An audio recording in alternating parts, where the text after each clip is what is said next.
Magandang gabi mga ka-herbal. Magpupurga tayo ng mga stag. Yung mga stag natin dito, dadalhin natin sa cold area sa farm. Ito yung mga stag na yung Flores White. Ayan. Pupurgayin natin. Siguro lahat na to pupurgayin ko yan dito.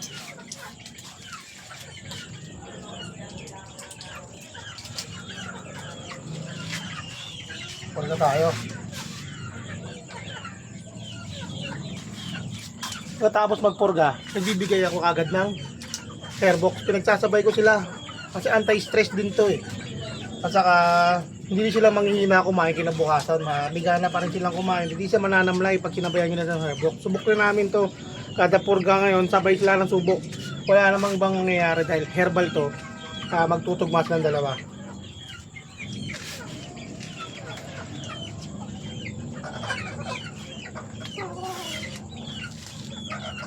Ayan. Ibabalik natin siya sa kulungan niya ulit. So, tingin ko sa mga linggo, babalik ko na sa Bulacan. Ito yung Flores White natin. Post muna natin kaibigan. Ito naman yung brood stag natin. Nabigay ni Idol Hapsan. Ayan. Purgayin din natin. Lalagyan natin siya sa farm para makapag-cord, makapagpahinga na siya. Tapos na siyang gamitin eh.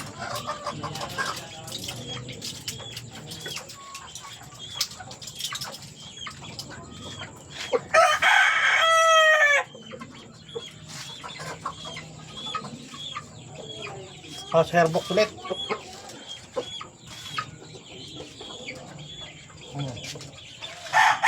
Ito, Hapsan Caliber Gray.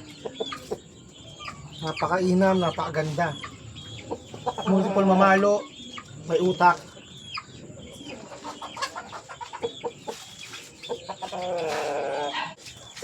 At ito naman po ang pinakamatanda kong manok. Ang signature line ko po, ang pangit line. Ang process po nito 50-50 ng asil sa sweater. Madalas ko ito pinapasok sa mga sweater line. Pinapasok ko rin sa mga McLean. Papahingan na rin natin itong broodcock natin na ito sa farm. Tapos na natin gamitin. 7 years old na to. Mag-8 na ya. Naman 7 years old. Aray ko lang unong kato. Tignan nyo naman po. Mukha siyang dragon. Naka 5 times winner po sa atin to. Dito po tayo sumikat. Ito yung natawag na pangit line. Kung tawagin nila sa sabungan. Ito yung inasampu-anim.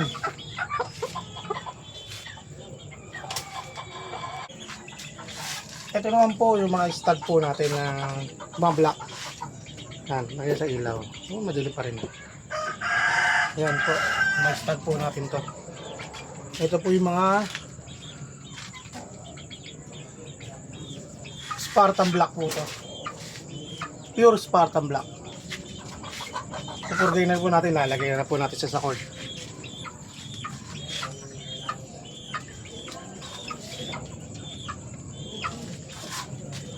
Ang ginagawa ko kasi dito ko na minsan pinapalaki hanggang 5 months, minsan 4 months. Pag pwede na sila itali, doon ko na sila dinadala. Para hindi mahirapan yung tao natin doon, puro stag na hawak niya. Ako na sa breeding. Dito naman kasi pwede ako magtali kung saan lang. At sisugadin ko muna buhay na yung manok bago ko dalhin doon. Yan. Ito po, Spartan Black, pure. Kasi di pa ito naglalaban, late maturing. Ito pa po isang kapatid nila. Hindi ko makita ang anggulong ilaw, mahina. Yan. Itim din po ang muka. Hindi halos makita. Kung babalik rin po natin camera sa mga magandang angulo. Against of the light pa rin. Lalong di nakita. Lipat na lang natin. Mahina po kasi ilaw dito eh. Dito po tayo sa lagayan po ng mga kawayan nating kulungan eh. Ano po, itim na itim po mukha niya. Hindi mo nga makita halos eh. Pupurkahin po natin. Inumin natin ang pamurga plus airbox. Ito. Solid na buka ng katawan ng mga yan. Bukas, paiinumin natin sila ng antibiotic for 3 days. Ang gagawin ko antibiotic, yung nilalagay ko na ng tubig.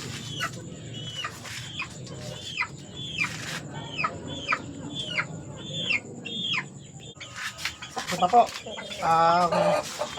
ang cross po na ito ay Red Kelso at Alabama. Napakagwapo po na ito.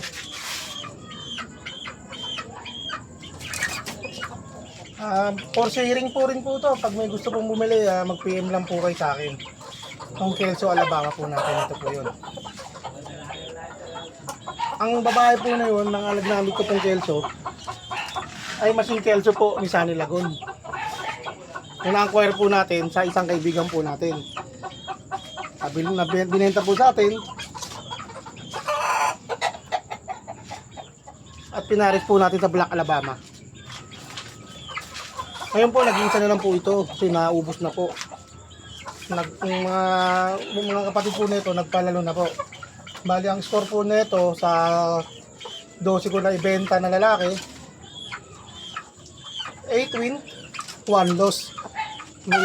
Meron pang natitirang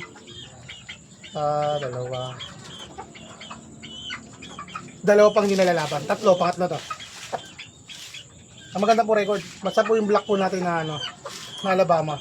Halos kahit paano nagbibigay ng panalo sa atin at swerte.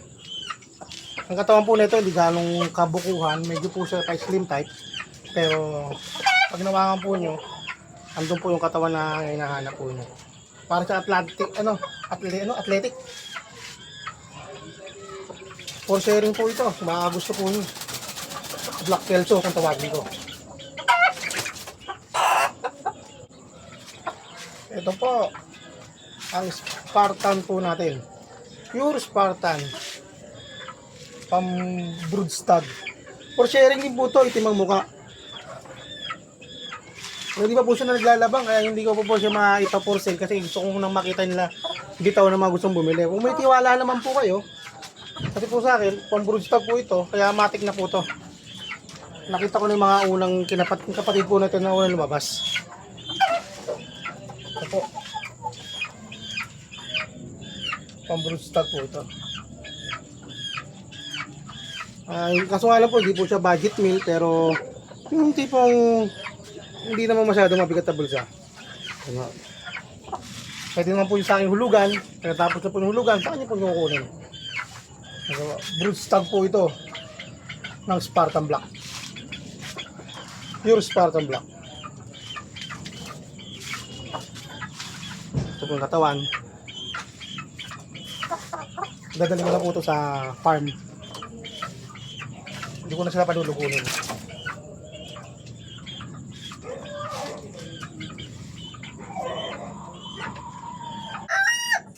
Ito naman po ang brood stud natin na ayan po, brood stud po natin ng black. Ito po yung brood stud ng Spartan Black po. Spartan Black po. Ang pagkaka-Spartan Black po dito para sa SBR, pero Spartan Black po talaga to. Galing na po ito kay Idol Tataray Briones.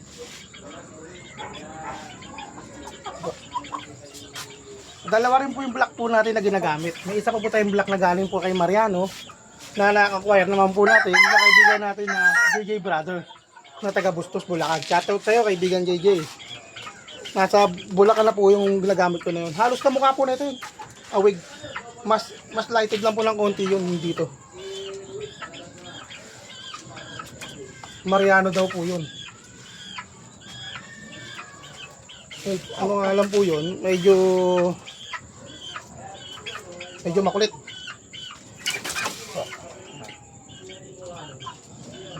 Naka 2 times winner na po ito. Ay, 3 times po pala. Yung 2 times po pala yung Mariano. Yung binigay po sa atin. Magkamukha po yan. Ayan po, Spartan Black po. Kasi makita, madilim.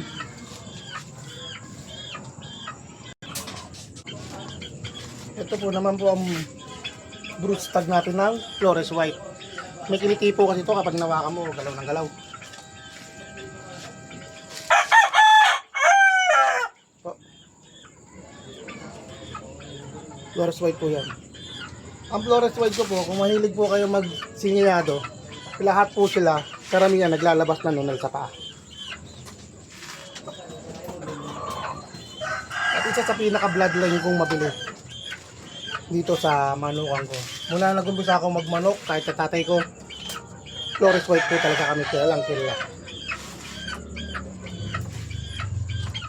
Sa labansagan kami Flores White, yung huling laban po namin, puro puti ang nilaban namin at naka-entry, Flores.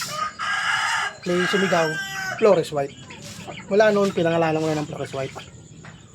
Hindi man kami nag-champion yun, pero good scoring po yun. 4 stag po yun. 5 stag po yun. 3 win, 1 draw, 1 loss. Pero sa mga balad po, lahat po ng nadala po natin doon, wala po nakawin buhay. Sa mabigat din po laban ng bukas, nilaban po yun. May nagpinanser lang po sa atin, ninong po natin. Doon po nag-umpisa ang Flores White na pinangalanan po namin. Ang Flores White ko po ay naka-cross po ito. Ibubunyag na po natin sa Claret at sa Red Kelso. At that time, hindi pa mausong White Kelso ni Sir Vivo Enriquez. Pero gumagamit na ako ng Red Kelso na galing sa ibang bansa na binigay sa atin ng kaibigan namin na pinalahi naman ng tatay ko. Ito na po ang lumabas, Flores White. Alos matanda na po sa kandingadang ito. Paulit-ulit na po ito. Bali po yung Claret po, nagumpisa po yan sa tatay ko. Kaya sukan ko lang po ng ng Red Kelso. Dahil nga po ang Red Kelso, mailang po talaga sa taas. May karamihan po sa White Flores po namin, pag nahuli ka sa taas, tatapusin ka na sa baba. At hindi mo sila makikita ng ganda ng bitaw. Pero pag binakalan nyo na, doon na tayo magkakaalamanan. Malakas po sumamba yan. Sa bitaw, simple lang po sila mamalo. Pero kung yung slow motion po nyo, nakakauna po sila natin. Ayaw ko rin po kasi ng manok na multiple, puro palo lang ng palo. Hindi naman tumatama. Ito po, may dugo po itong Claret. Ngayon po, may binubuo po kami ninyada ng aking ama. Ang gagawin po namin, Flores White, gagawin namin ng itim ang mukha. Bali next year siguro makapagpalabas na kami nun. At susubukan muna namin bago namin i-market. Pero nakaraan, nakapagpalabas na ako ng dalawa, hindi namin napapisa lahat kasi nga, isang inahin lang. Hindi pa na ilalaban yung isa, pero isa nanalo na. Kaso, suicide ang labas. Kasi yung mga black po natin ay suicide. Pag binitawan po nyo sa gradas, pag talikod nyo, nandun na sa kanya laban. Kaya sabi nyo, kahit anong galing po nyo mag-pointing, nahihinto yung manok. Masisira po kayo sa black ko. Hindi naman po sana magmamagaling.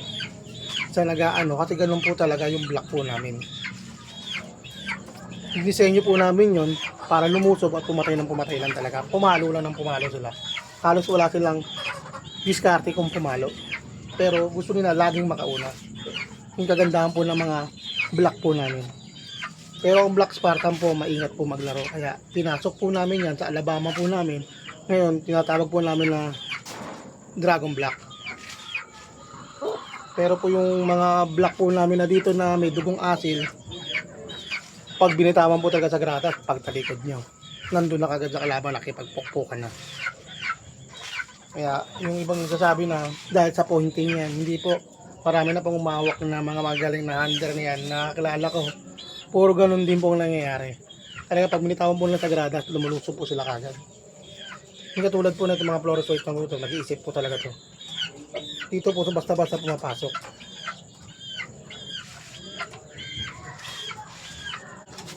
Ito naman po ay red non-sweater na 5K.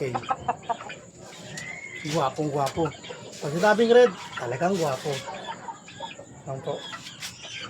Ngayon taon pa lang namin po ito halos nagamit. Ngayon po dadalhin ko po na po ito sa Bulacan. Tapos na pong gamitin, naglulugo na po yung buntot. Maganda rin po sukat po dito, mahaba. At grabe rin po ito mamalo. Namumukpok po talaga to. Ito po ngayon ang ginagamit namin sa mga pula namin. At ibalak kong gamitin next year sa mga asil sweater namin na para mas lumamang po yung dugo ng sweater. 5K sweater na naka-cross sa asil sweater. Para po yung mga asil po natin na pula, na mga asil red, ay asil sweater, gumawa po na po siya lalo. At para makuha ko po yung gustong katawan ng manok ng yung hipo ng asil. Kasi po ang hipo ng asil po, pag marunong po kayong hipo ng asil, mabon po sila, mabuto. Maganda mga hita. Saka ang asil talaga ay matibay sa pasaan. Yan naman po yan. Hanggat hindi sila napupuruan sa kilikili, napupusuan. Papalo at tutuka po yan. May nanalo rin po kami na halos po labas na ang bituka, tumutuka pa rin. Paglabas ng gradas, yun siya na nawala na. Ito po. Nakuha ko po ito kay Red. Sa Expo. Gwapong gwapo.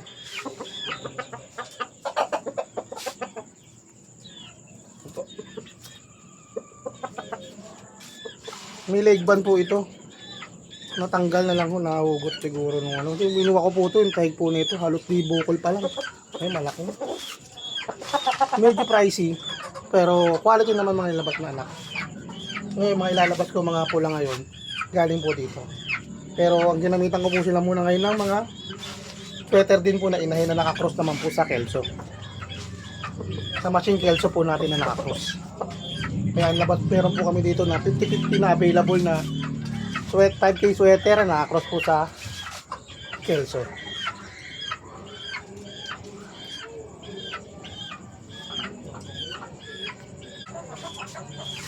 Ito naman po ay Red Spartan.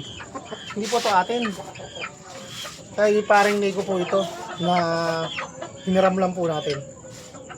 Yan po. Pero pwede naman daw po sila for sharing. Kaso maliit na manok lang po ito. Medium station lang po ito. Pero grabe po mamalo ito. Ito po ang mga Red Spartan ni Tata Ray talaga. Pure Red Spartan kaya maliit po siya. Pero maglalabas po ito ng malaki. Ihiramin natin. Subukan natin hiramin. Pero pag may kumuha, ibibigay talaga natin. For sharing po talaga to. Pag kasi maliit, hirap niyang ilabas sa market. Siyempre, ang presyo, hindi mo pwede natin ibagsak. Ang mahal po ng patuka. Sakto lang po. Yung talagang budget meal po ng manok natin. Ito po. Ito, ibigay ko po sa inyo. Comment lang po kayo. Gwapo-gwapo po yan. Red Spartan po yan. Pure Red Spartan po ito. Galing po ito kay Triple N Game Farm. Nakakaibigan po natin. Ito po yung inahin natin ha. Black Alabama. Halos di mo na makita. Ang itim ng mukha. Ito po. Kinukondisyon po natin to ngayon. Kahit tagulan, isasalang ko po ito. Kahit wala pong banding yung mga anak po nito. Ipagugulangin ko na lang po. Bali, ilan ba sila nito? Anim. Anim na piraso po silang makakapakit sa akin.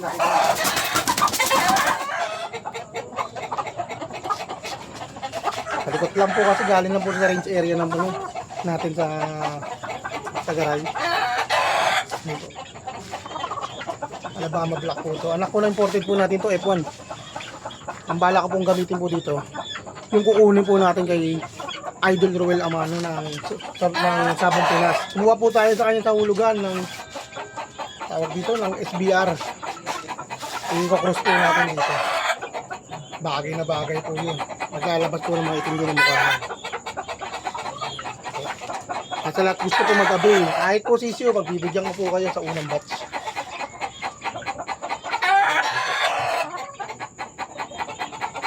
Itim po dila yun. Kala mo ulik ba? Ang magulang po nito ay nakakold na po dun sa Bulacan. Tinali ko po mga katiin. Pinagpahinga ko na para sa December magamit na po natin ulit. Ito po mga anak po na gagamitin po natin sa sa SBR na makukuha natin ngayon sa kahulugan. Ang problema, may utang ba tayong 3,000 kay Sir Ruben? Ito. Black Alabama. Alas di mo na makita ang mukha.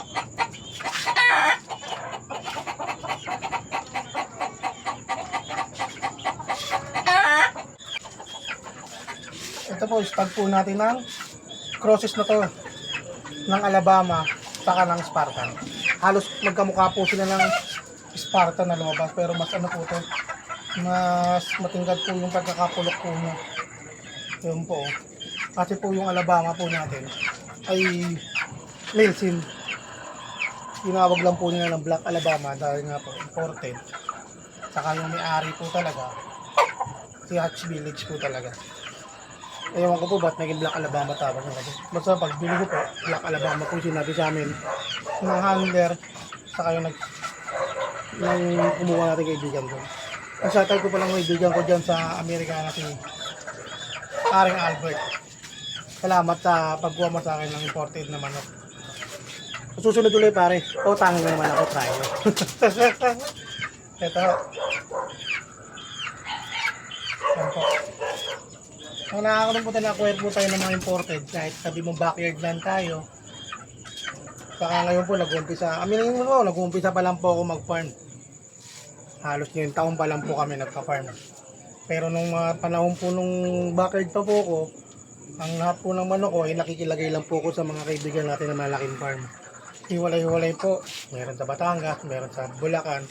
Naglalagay po ko ng 10, 5, 20. Kukunin ko na lang po pagka harvest season na yung mga nakatali na. Pag may buyer po ko, aabot na lang po ko sa nila ng pambili ng patoka. Tapos po yung tao po nila, bibigyan na lang po ako ng porsyento. Kumbaga dito po talaga tong backyard na po to, dito po nabuo yung lahat ng binilang natin na nalaban po natin. Dito po lahat.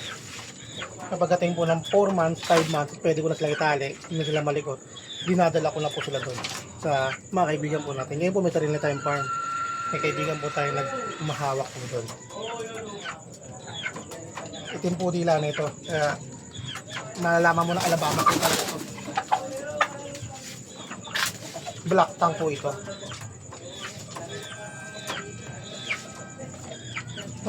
Pero sa ngayon, hindi na po tayo puro sharing po ng mga black po natin. Dahil magpaparami pa tayo ng black. Ang gusto po si mangyari, pagpasok po ng mga kaibigan po natin na may meeting sa susunod na taon, o kahit sa December, makita po nila yung cord po natin puno. Para makapamili po sila ng maayos. Pero wala naman sila kaya makapunta sa manukan po natin, kung bibigyan nyo ko ng tiwala, ay pagpapadala po ko sa inyo ng maayos na manok na ako mismo ang pumili. Sa lahat po na nabenta ko ng manok, comment po kayo at kung nagbigay po ako ng sablay sa inyo. Di bali na pong matirahe sa akin ay pangit. Huwag lang ako magbibigay ng pangit sa client ko.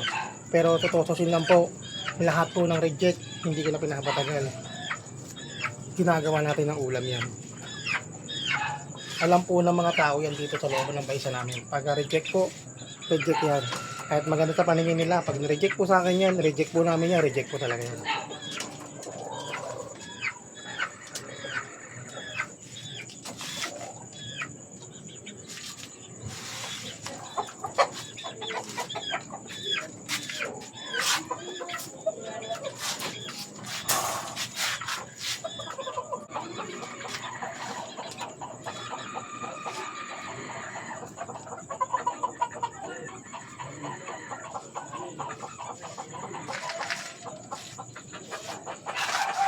Ito po pala yung isa sa mga linyada po natin ng gray. Spark Gray po. Galing po to kay Alexis Game Farm sa Bacolod po. Ang may-ari po talaga po nito ay si Paring Mac. Tinihiram po niya sa atin para i-breed po. Spark Gray po to, bigay po sa kanya ito ni Alexander Game Farm po ng Bacolod. Magaling po, mga gray din po nun. Ito po yung napaparis ko po ngayon kay Hapsan. Ngayon pa lang po, gagamitin ko po ito. Kasi yung unang papisa ko po nito, halos naubos po lahat.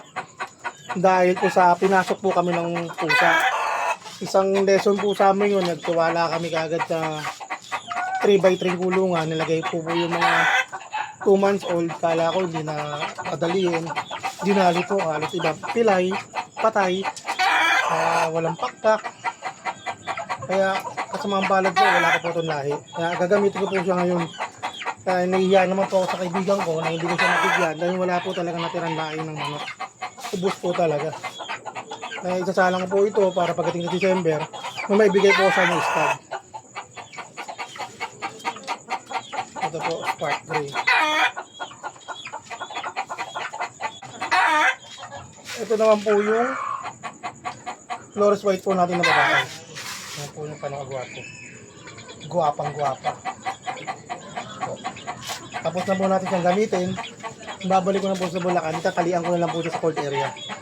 Kasi wala pa tayong magandang area para sa mga inahin. Pag inalo ko naman ito sa mga ibang pakawala namin, masyado silang mga tapang eh. Tatalian ko na lang po siya ulit. Palulugunin ko na po para sa December magamit po natin ulit. Ano po ito? Ano mark nyo ito? Left nose. Left nose lang po. Flores White. Ano ba eh? Mga herbal, tatapusin na po natin ngayon yung vlog po natin ito. Sinashoutout ko po pala mga Hairbox family na kasama po natin na mag-endorser po na itong gamot natin. At lalo-lalo na Team Pausbong na bago natin na tropa ngayon na nagbablog po sila sa mga Bukawi. Panoorin po sila ng Team Pausbong. Makakasama po natin sila sa darating po natin na mga vlog na farm visit po tayo. Ito po, Hairbox po ang ginagamit po natin. Pagka pumurga po, kayo na po ang bahala. Ayoko na po magsabi kung ano po ang ginagamit po natin. Pero po ang anong available po dito sa amin, yun po ang ginagamit ko. Ngayon po talaga, ang ginamit ko ay 2 product. Dahil meron po tayo stag at saka kang excellent sa stag ang Raptor. Kaya battle cock and excellent ang ginagamit po natin dito. Wala po tayong kalaban ng kaibigan, wala po tayong kalaban ng kung sino-sino na magagamot po dyan. Lahat po tayo gitna-gitna, pantay-pantay. Gusto po natin lahat tumasenso. At saka po, may sarili po tayong product na Hairbox po. Yan po. Hairbotics, saka Hairbot. At tabayanan po nyo, may ilalabas na po tayo na bago. Hinihintay na lang po namin ang approval ng isang kaibigan natin na chemist. Pero ako po ang bumubuo po nito at pero meron din po tayo na nasa likod na nag-guide po sa atin kung paano gawin. Pero ako po ang patimuno at patimpla po nito lahat ng Hairbox po ito. Ay gawa po ito sa natural herbal na makikita lang sa atin sa mga kapundukan. Kaya wala po itong off. Kagandahan po nito. Kahit po sa 2 months old, basta kaya nunukin ng capsule, pwede po natin silang bigyan. Pero po kami, binibigay po namin po ito ng 3 months pataas. Dahil yung para nagsisigurado lang din ako. Kasi may mga manok kami maliliit. Ano po, Hairbox po yan. Kung gusto po nyo mag-avail, nandito po sa screen po natin, ang Shopee po natin. Ingat po sa mga peke sa Shopee. May nalaman po naman po nyo yung mataas po na benta, amin po yun. Pero po yung magulat po kayo, mas mababa, konti lang po yung mga benta nila. Hindi po sa atin po yun, mga kaibigan. Kaya ano pang hinihintay po nyo, subukan po nyo ito. Isa lang po ang iaangas ko po sa inyo, mga kaibigan. Pag hindi po mula ang manok nyo sa loob ng 1 linggo, komentan nyo ako ng masama. At sabihin nyo, hindi ako maayos na kausap. Sa awa po ng Diyos, sa loob ng 7 months, basta healthy ang manok mo, mapapapula po natin yan na para po makupa. Ito po, natural herb.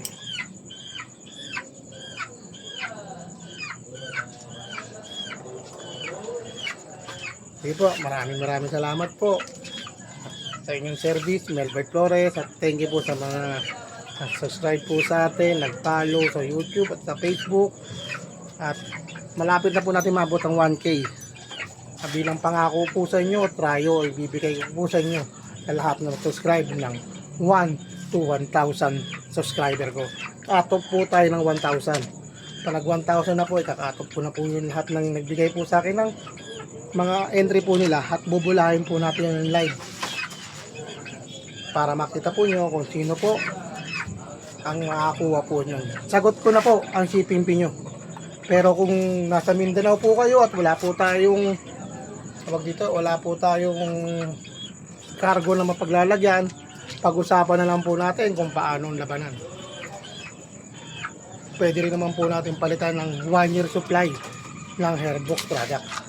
Ang sakasakaling hindi makakuha ng trayo natin dahil po hindi naman po buong Pilipinas kaya padala ng mga cheaper po natin. Kaya kung sino man po may kakilala dyan, kung sakasakali kayo po manalo, ibigay nyo po sa akin cheaper nyo, pag-usapan po natin. Pero hanggat maaari, sasagutin ko po ang cargo po nyo dahil po yung pangako ko sa inyo. Wag lang po aeroplano. Kasi po sa aeroplano, masadong mabusisi po. Marami po tayong permit na kailangan. Kaya mas maganda po, van travel po tayo. Hanggang sa muli po, Hairbox TV, Melbert Flores po ang inyong lingkod.